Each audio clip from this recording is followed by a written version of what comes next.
Berkunjung ke Kelenteng Cuan Kiong, mata kita akan dimanjakan dengan bangunan indah dengan seni arsitektur yang sangat tinggi.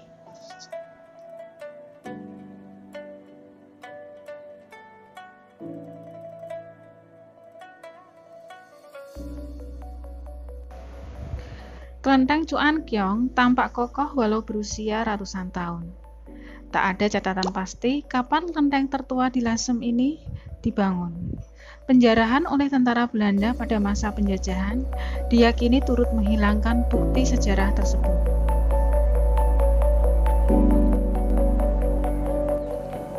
Iya pemirsa, kali ini saya akan menceritakan mengenai Dewi Mazu atau Makco, merupakan seorang dewi yang dipuja dan dialtarkan di Kelenteng Cuan Kiong.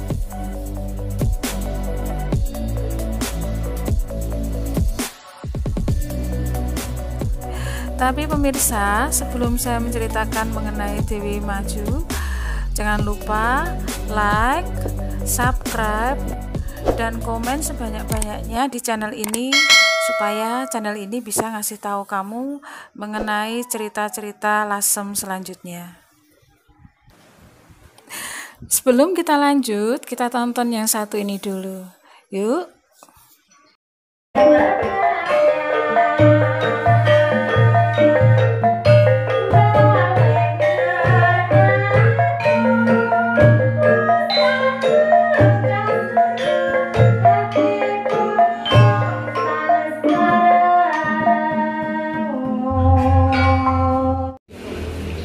Kelenteng yang Anda lihat ini, sekarang kita memasuki ini adalah kelenteng dari pemujaan Dewi Mazu. Dewi Mazu itu adalah dewi pelindung pelayaran.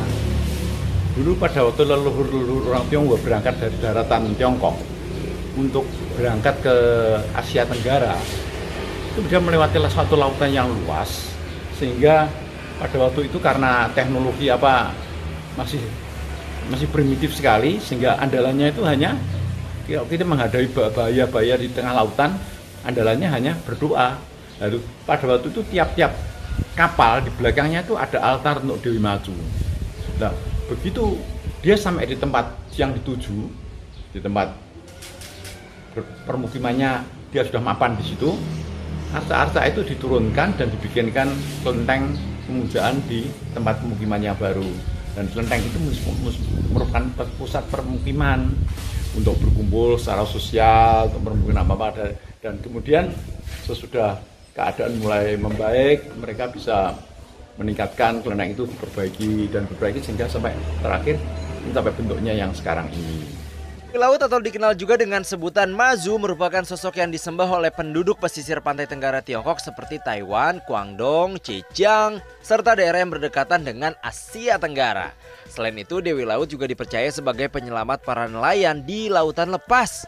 Mazu digambarkan sebagai sosok wanita berwajah baik hati, memakai mahkota dan juga jubah naga. Setiap tahun di tanggal 23 bulan ketiga dalam penanggalan Imlek diperingati sebagai hari ulang tahun Mazu. Pada hari itu, para nelayan tidak berlayar, melainkan pergi ke kuil Mazu untuk memuja sang dewi. Berdasarkan legenda yang beredar di masyarakat, Mazu memiliki nama asli Lin Mo Niang. Lin merupakan nama marga, Mo artinya pendiam, dan Niang artinya putri atau gadis. Nama ini diberikan karena pada saat lahir, Mo Niang sama sekali tidak menangis. Mazu dikenal juga memiliki kebajikan, kemurahan hati, dan juga kasih sayang serta penguasa lautan. Tradisi pemujaan terhadap Dewi Laut telah diturunkan dari generasi ke generasi melalui upacara, cerita rakyat, musik, dan juga tarian. Kepercayaan Dewi Laut ini telah menyebar loh ke lebih dari 20 negara. Kita sekarang mau tahu sebetulnya Dewi Mazu itu siapa. Dewi Mazu itu sebenarnya gadis nelayan biasa yang pernah hidup pada permulaan zaman dinasti Song, kira-kira permulaan abad ke-12. Dia itulah putri seorang nelayan. Nelayan itu sudah mempunyai banyak anak. Yang paling kecil, dia itu mendapatkan seorang putra. Tapi waktu kecil anak ini lahir, ternyata putri juga, dan sampai berapa waktu itu nggak pernah bisa menangis. Nah, sehingga dia dikasih nama Mo Niang. Mo Niang artinya diem gitu loh, anak diam.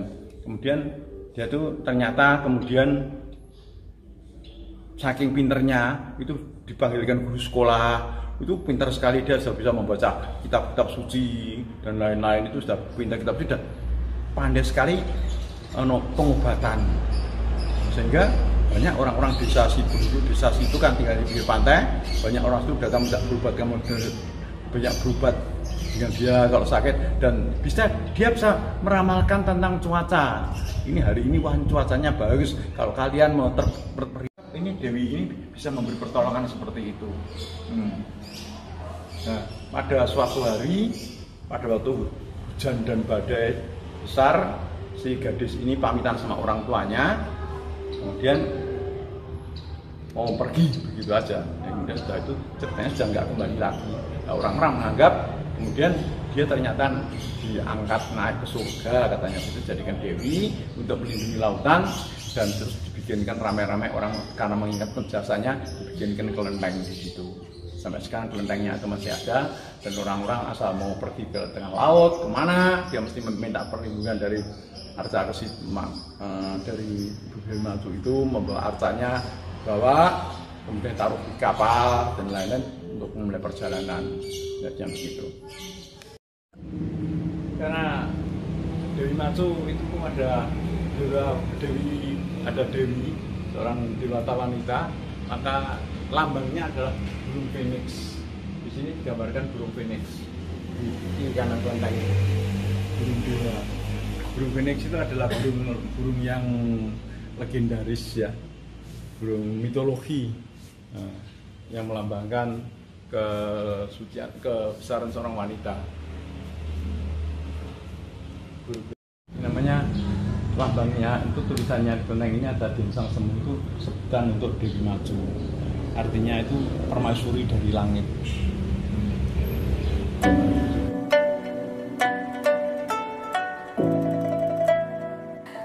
Pemirsa yang belum pernah masuk ke sini, yuk kita masuk dulu ke kelenteng Cuan Kiong.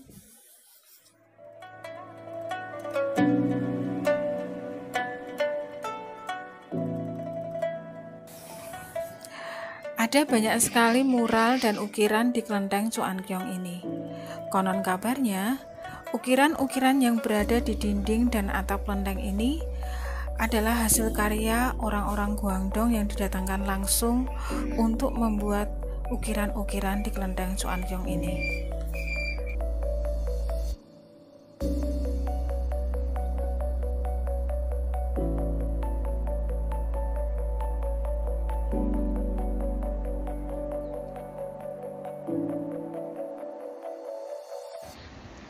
Di kelenteng ini terdapat gambar-gambar mural yang menceritakan mengenai penganugerahan malaikat atau disebut cerita besarnya dengan Feng Shen.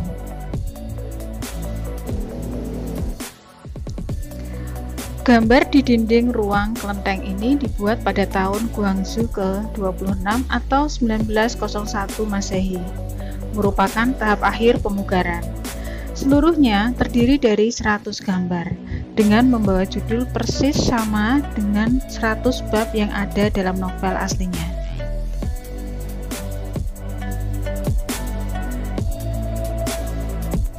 Nah, sekarang masuk di pintu gerbang dari kelenteng Cuan Kiong. Terus nama Cuan Kiong. Cuan Kiong itu berarti apa? Kelenteng yang penuh belas kasih dan ketentraman. Cu itu melambangkan belas asih seorang ibu kepada anak-anaknya, itu namanya Cuan Kiong. An itu tentram.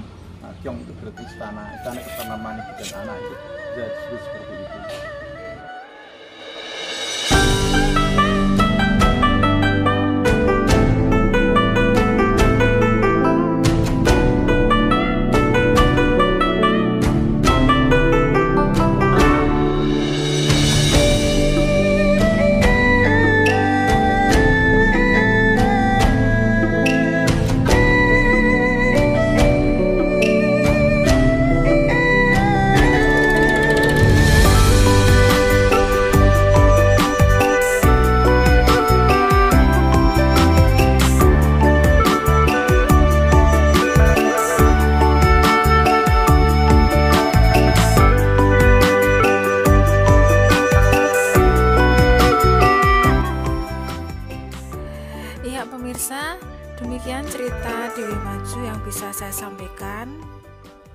Sampai jumpa lagi di lain kesempatan.